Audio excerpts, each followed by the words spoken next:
Welcome to GPay users. நீங்கள் வந்து ஜிபேல வந்திருக்க நியூ அப்டேட் பார்த்துருப்பீங்கன்னு நினைக்கிறேன். ₹1,00,000 வரைக்கும் நம்ம வந்து ஜிபேல வந்து ட்ரான்ஸ்ஃபர் பண்ணலாம்னு சொல்லிட்டு சொன்னாங்க. சரி, ஓகே, நாமளும் அதை ட்ரை பண்ணி பார்ப்போம். ₹1,00,000 போதா நம்ம அக்கௌண்ட்ல இருந்து சொல்லிட்டு நான் ட்ரை பண்ணலாம் தான் வந்தேன். சரி, ஓகே, போடலான்ட்டு போட்டால் ₹1,00,000 போட்டால் போகலை.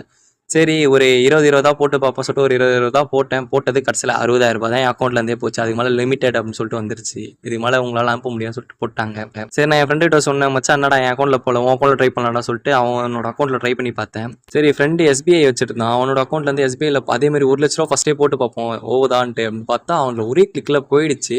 இது வந்து அவனில் மட்டும் போச்சு. சரி, இன்னொருத்தவங்களை ட்ரை பண்ணலான்னு பார்த்தா அவன்லேயும் அதேமாதிரி கம்மியாக தான் வந்து ஆசஸில் ட்ரை பண்ணுவோம். ஆசஸில் பார்க்கும்போது அங்கே வந்து ₹60,000 மேலே அவனுக்குமே போகல. இது ஒரு குறிப்பிட்ட ஒரு சில பேங்க் மட்டும்தான் அந்த ஜிபேயில் வந்து அந்த ₹1,00,000 வரைக்கும் போகிறதுக்கு வந்து அவங்க ஆப்ஷன் கொடுத்துருக்காங்கன்னு நினைக்கிறேன். அண்ட் உங்கள் பேங்க்லேயும் இந்த மாதிரி ₹1,00,000 வந்து ட்ரான்ஸ்ஃபர் பண்ண முடியுது உங்களோட ஜிபேயில் அப்படின்னா அது என்ன பேங்க்கோ அதை மட்டும் மென்ஷன் பண்ணுங்கள் கமெண்ட் செக்ஷனில். அப்படியே மறக்காமல் இந்த வீடியோ உங்களுக்கு யூஸ்ஃபுல்லாக இருந்ததுன்னா ஒரு லைக் மட்டும் போட்டு